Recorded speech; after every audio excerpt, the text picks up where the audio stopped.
Mississippi's latest recipient of the Winter Read Partnership Award is certainly no stranger to education in this state. Robert Khayat's name is synonymous with the University of Mississippi, where he excelled in academics and athletics as a student in the 50s and 60s. Many years and many accomplishments later, he returned to his alma mater, where he served as the Chancellor of Ole Miss for nearly 15 years. Dr. Khayat, it is great to see you. Well, thank you. Great to see you. And congratulations. Thank you. You just got through giving the speech. Thank you, I did. Yeah. Perhaps my last one. So, not to give the whole speech, but what did you have to say? They asked me to talk about education, and I chose to read from a paper that my sister had written about a kinder, gentler classroom. And she talked about in that paper the difference between a hostile environment with a lot of fussing and chastising and indictments against a loving, nurturing, encouraging environment, and how all the scientific data indicates that much more learning goes on in a kinder, gentler environment than does in a hostile environment. And if the teachers will be kind enough to discipline them properly, but to love them as they do it, it makes all the difference in the world. Born 1935, right? Moss Point? 38. 38. Sorry, I didn't mean to That's make okay. you a My little brother too was older. born in 35. Okay, that's right. Born, you had what? Two sisters, older sister, younger sister, and an older brother. Okay. Talk a little bit about your parents and how they influenced you growing up. Well, sure. My father was the child of two Lebanese people, and he had 5 brothers and sisters, and they lived above the grocery store in Biloxi, the way immigrant families lived. His mother and father actually came through Ellis Island. Oh, wow. Came to New Orleans and migrated to Biloxi. My mother, on the other hand, was Scot-Irish. Her mother died when she was 16, so she became a homemaker for her father. And he lived another 10 or 12 years. So she learned how to operate a family, take care of a family as a young girl. We have come across early Biloxi, Gulfport, Daily Herald newspaper clippings on the internet about Eva Pates being in the school play or being a cheerleader or student government officer. So we learned later about her because she was an at-home mother who knew how to take care of us, knew how to straighten us up when we needed to be straightened, and knew how to love us. Great cook, great homemaker. She was not a bridge club lady, not an outside person, but just lovable. And I feel so close to her because I had a terrible illness in 1961, which left me in the Vicksburg Hospital for almost 4 months. That's pancreatitis. Pancreatitis, yeah. That's a really bad one, yeah. It's really bad. And we didn't know what a pancreas was in 1961. We found out, by the way. And you got your last rites, too. That's right, wow. I did. Yeah. So anyway, she stayed there with me every night. I mean, I think that's just remarkable. She slept in a chair for 84 nights. Wow. And I lost 84 pounds. Wow. I nearly died several times. But anyway, I had great health care and it all worked out. But she was delightful. My father was a school teacher and a coach until 1947. And then he became a public figure. He ran for supervisor and was elected. And so we sort of lost contact with him once he became a public figure. He worked at a bank, but finally gave that up, full-time supervisor. Somebody asked me once, well, how do you envision your dad? I said, well, think about the Biloxi Gulfport Bridge. He's just like that bridge. You know, that's just about how the relationship was between him and us. He loved us, but he was in a hurry. He was always going. So they were loving parents, kind to us. We were always on the poor side of the middle, but we never were hungry. I saw where you had said that you and your brother had to make sure the yard was well taken care of. And your mom had a theory about that, that a good, you know, you may be poor, but you can have a good-looking yard. You can keep your place clean and neat. My brother had a theory about it too. The yard was bifurcated, and so I had the north side, he had the south side, and we would rake. He would invite a little boy from my neighborhood, later a colonel in the Air Force, Eric Beardsley, to come help him rake his side of the yard. And I had to rake my side by myself. Sounds like he had Tom Sawyer down. It was very much Tom Sawyer. Tom Sawyer. Of course, he went on to have an NFL career as well, just like you did. So it's pretty amazing. 2 kids out of one family. Well, it is, out of one little town. Yeah. 1,200 people. You, of course, how did you get from Moss Point? Of course, you graduated in the late 50s. 56. And then you went to Ole Miss. Did you go up on scholarship? I went on a football scholarship. Yeah. And my brother went to Tulane. To Perkinston first, and then to Tulane. And neither of us could have gone to college had we not had the scholarships, because we had 2 sisters. And my father didn't make enough money to pay for college. And the scholarships weren't quite as ubiquitous as they are now. And he went to Tulane. I went to Ole Miss. I went to Ole Miss because of my high school coach, Dixie Howell, who was a great running back at Ole Miss. And I loved him. The way a 10th grade student can fall in love with a teacher, male or female. Right. And I fell in love with Dixie Howell and his wife, Peggy. And Peggy's still living, and we're friends. But Coach Howell just captured my heart and made me want to be great. I never was great. I really wanted to be great. I think you did okay. I mean, I did. You played for some really good teams, and you were also an all-SEC baseball player as well. I was. Yeah. I actually like baseball better than football. It's a lot more fun. Take all afternoon, people lazy and eating peanuts, and that sort of thing. But so talk about your time up at Ole Miss. What was that like? I wrote a paper about it. I entitled it Camelot, because Ole Miss, between 56 and 60, 3,000 students, hardly any cars. We lost 4 football games in 4 years. We had 2 Miss Americas. The classes were great. We had wonderful faculty. I mean, all across the curriculum, we had first-class faculty. I remember, and I'm not dreaming this up, I remember wanting to applaud after a history lecture. Wow. It was so beautifully done by a woman named Margaret Moore, tall, silver hair, and she walks in, she writes that outline up on the board, turns around, starts it, and it never stops until time to leave. And it was beautiful. I always wanted to stand up and cheer.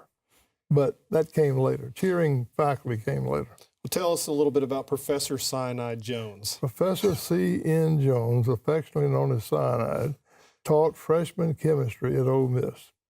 And in Moss Point, I envisioned myself as a medical doctor driving around in a black car, delivering babies out at Escatawba or Orange Grove, and just being a pillar in the community.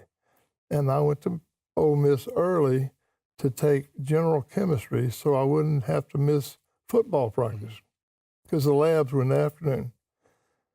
And after the first class, I walked up to the front of the class after everybody left. I had big old tears coming down my cheeks. And I said, Mr. Jones, after you said good morning, I didn't understand another word you said. Oh, you're a good boy. He said, I know you'll be okay. You just stay in with it. I'll help you. In fact, I'll tutor you, which he did. And I hitched a ride out to his house every night, 3 miles out, and he would try to explain chemistry problems to me. And there was a fundamental missing piece, and that was I'd never heard the word logarithm. And that was before computers and these things that they use, and I never had seen a slide rule. So you can't work a chemistry problem without logarithms or a slide rule or a calculator. You just can't do it. So anyway, I told him that I didn't understand it all. So at the end of the semester, we take the final exam. I play in an all-star football game during the semester, so I miss a week. I go in there and I don't know anything. And so I do the best I can. I turn the paper in. He said, you're through? I said, yes, sir. He said, well, you better come by my office. And I said, I'll be there. And I went by there. He said, you blankety blank fool. I said, Mr. Jones, I told you, I don't understand. He said, well, no kidding, you really don't understand. He said, if you will leave this classroom right now, it's my office right now, I will give you a grade, and you'll pass. I was out of there. Well, I go back to check the grades. It was before anonymous grading. Khayat, D-, complimentary. Complimentary. That's how you ended up going to law school. Exactly right. So no doctor for you. No doctor for me. No MD for me. You got drafted right out of college. That was great. I did. You got drafted by the Cleveland Browns. Cleveland Browns, and of course you didn't play for the Cleveland Browns. I did not. In fact, that's when I really learned what being a professional football player really meant. You were a chattel. You were a piece of property. And so I signed this contract. I violated the NCAA rules, of which I was not aware, but Lou Groza, this great kicker for the Browns, comes to see me into Sugar Bowl, gets me to sign a contract for $10,000 and a $1,000 bonus. That's a lot of money. Well, in 1960, if you were teaching school, you were making $2,200. So I'm making 5 times what they're making teaching schools. So I think I'm going to be rich. I get this great letter from Paul Brown, who was legendary head coach, say, we can't wait to have you here to replace Lou Groza, the greatest place kicker ever. Well, about late March, I picked up the newspaper that says, Khayat traded to the Redskins. I thought they didn't even call me to tell me they were going to trade me. So it was okay. It worked out fine. It worked out fine. You would play in the fall and work on your law degree in the spring. I did that. So you saw that, football wasn't going to be forever. Yeah. And, I was a place kicker. And the truth is, and this is immodest, but I had a really good year in 1960. I led the league in place kicking. I was a runner-up for most valuable player. I played in the Pro Bowl, but my team won 1 game. Oh, wow. Yeah, so it wasn't great fun. And then I got sick later. The pancreatitis, like you said. Yeah, earlier. And I went back and played 2 more years. But and they thought it was your appendix, didn't they? They didn't know what it was. They didn't know what it was. So they did this really botched surgery on you. Exploratory. He went from here to here. Yeah. And so, anyway, I never got it back. Never. And during the year I was out, they traded. My center retired, and my holder got traded. And the kicker without a center and a holder is in trouble. Right. I became the center on punts because I'd been a high school quarterback. And this is supposed to be between your legs. Well, it's not the same. So Doug Elmore was our punter. He'd say, he called me Ox. He'd say, Ox, please, just get it where I can get to it when you snap it back here. So it was a really interesting, funny experience. I was single the first year. I had a chance to see every tourist site in Washington, which I thoroughly enjoyed. I listened and I learned, and I really liked history. So it meant something to me. I also learned to play guitar while I was an unmarried Redskin in 1960. You've played with Marty Stewart before. I played with Marty Stewart. Marty Stewart played with you. No, that's wrong. I played with him. Okay, on that. Well, I mean, you'd gotten your law degree, but you went to Yale too. I did that, but I did it 20 years later. 20 years later. Yeah. I waited till I was a grown man, mature, 43. Right. But I went to practice, and then I ended up going back to law school to teach. Yeah. But after a period of time, I thought, now look, if you're going to do this the rest of your life, you need some blue blood credentials. Yeah.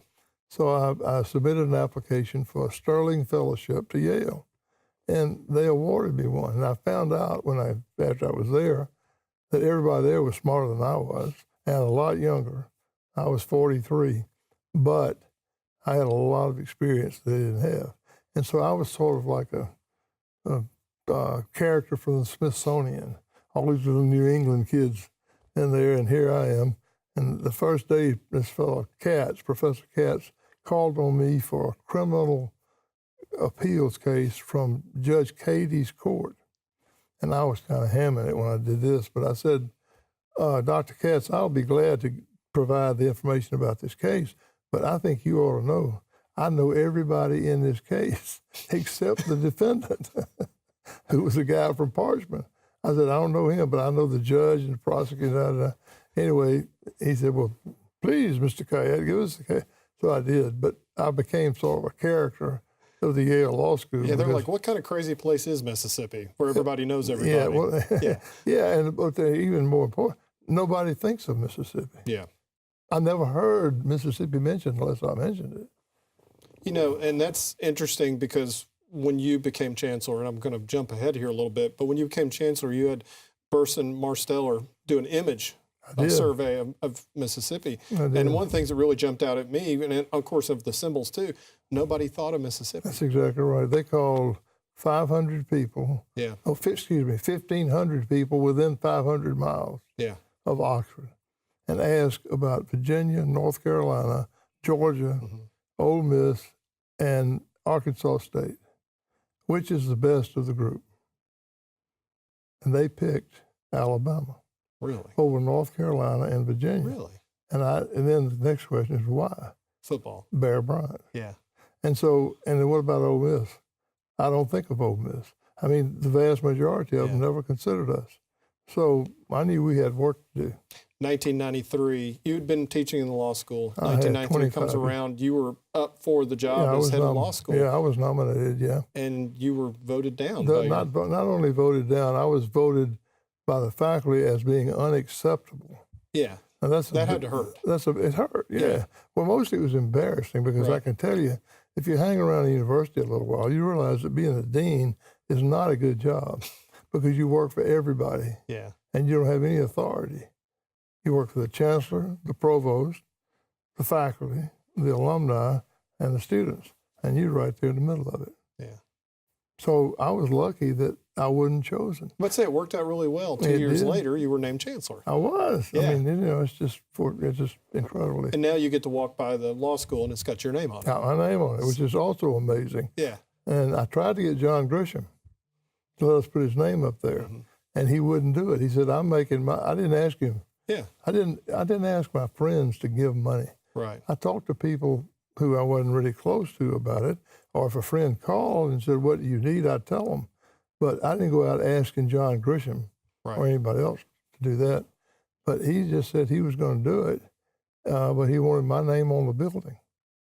So Carolyn Staten, who was provost and a law professor, told me the only way we can raise this $50 million is to get, I think it was 50, is to get your name on the building. So I called John back. I said, John, look, what if we name the library for you? First I offered him Grisham Khayat. Yeah. And he said, no deal.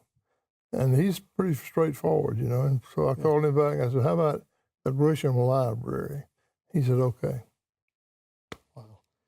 You come in, there's some real challenges. There's broken windows, the landscaping's bad, there's 10,000 students. What was your first thing that you thought you needed to be done when you walked on campus? How about all of it?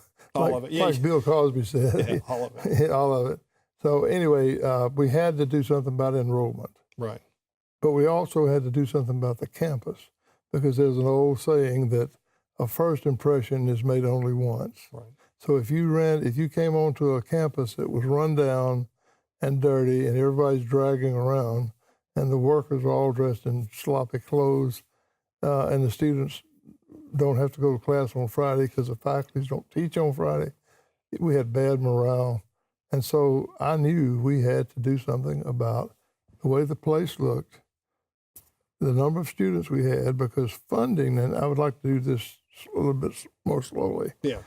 Funding for a public university comes from the state and from tuition, and for whatever money you can generate on what we call auxiliaries, like housing or the cafeteria or the bookstore. Well, we were losing money and we were losing students, and state appropriation was over 50% when I started. It was under 40% after 14 years. And so we offset that loss from state funding by increasing our enrollment, particularly non-resident enrollment, because those students pay double.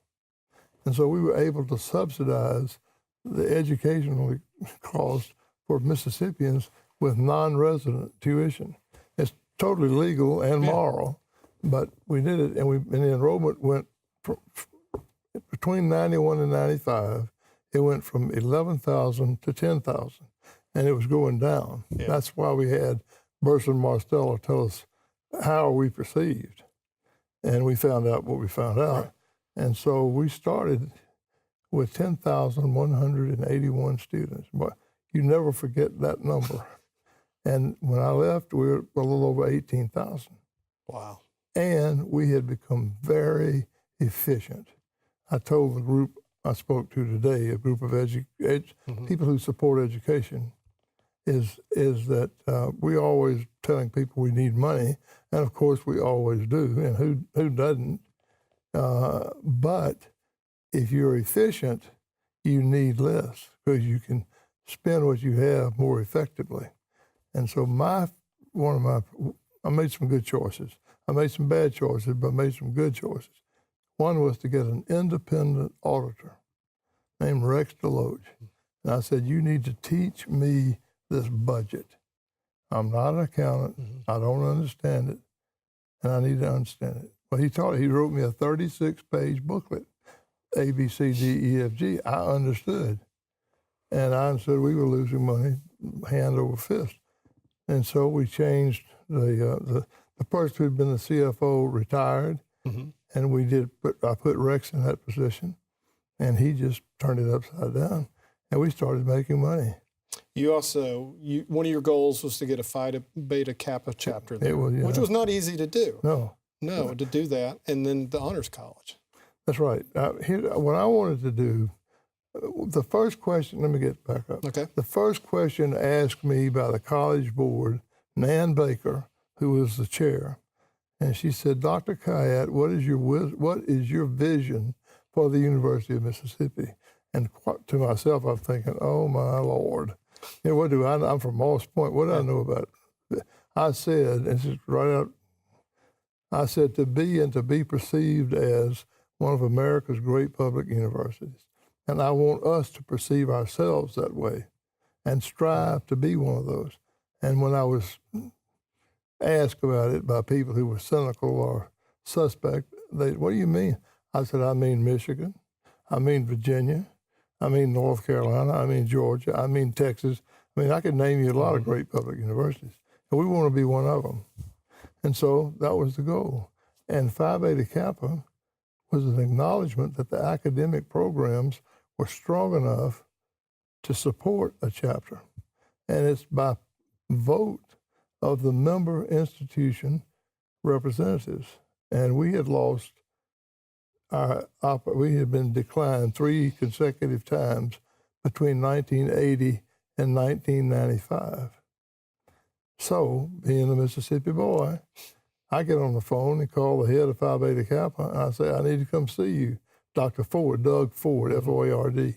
And he said, well, come on. First thing he says, I was stunned when I found out Ole Miss did not have a chapter. I said, well, me too. I'm so stunned that I'm here to ask you, what do we have to do? And we made a list of 5 things. And so they were increased faculty salaries, increased library holdings, don't wave the Confederate flag anymore. Which you got rid of in a very ingenious way. Yeah. Well, it was, just when you get a collective group of people to think about something, you can generally come up with a reasonable idea. Right.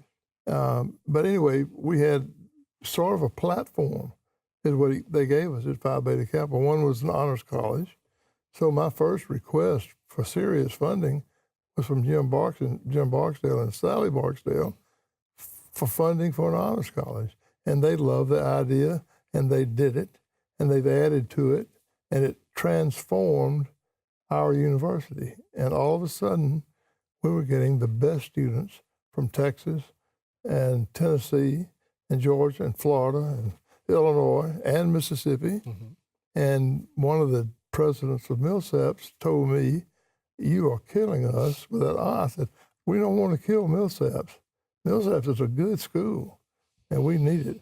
But we need to be better at Ole Miss. And so that was that. So the Honors College and Phi Beta Kappa they sort of went together.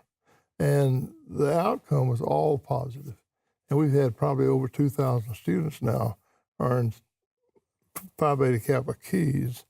And if you've had an opportunity to notice resumes, if a person makes Phi Beta Kappa in college, it is on that resume when she becomes the CEO of Chevron or something. I mean, it's one of those honors that you use all your life. In the remaining minute we have, this went by very quickly. What's next for you? Well, I am trying to write. I did publish one book with the help of Neil White, and mostly that book was intended to let the people who were interested understand the facts about what goes on in a university president's office. And so it's all honest. It's all the truth. Some of it's funny. Some of it's not funny. I'm not claiming it's a great book, but if you want to know something about that subject, you can find it there. The Education of a Lifetime. The Education of a Lifetime. And now I'm doing a second one, and it is going to be a more, I don't want it to be tedious. I really like the fact that we changed the subject quickly when we wrote through there. But I would like for people to know more in detail about some funny and some serious issues that go on in the world I lived in. And I lived in the athletics world, academic world, and law practice world. I did all that, and it surprises me that I was able to move around like that. But the opportunities came, I took advantage of them, and I'm thankful for the life I've had. I'm so thankful I live in the southeastern United States, and I hope Mississippi will keep seeking to be a better place. And Dr. Khayat, I'm thankful that you were able to sit down with us today and talk. It's always good to see you. I'm so glad to see you. Thank you. Thank you.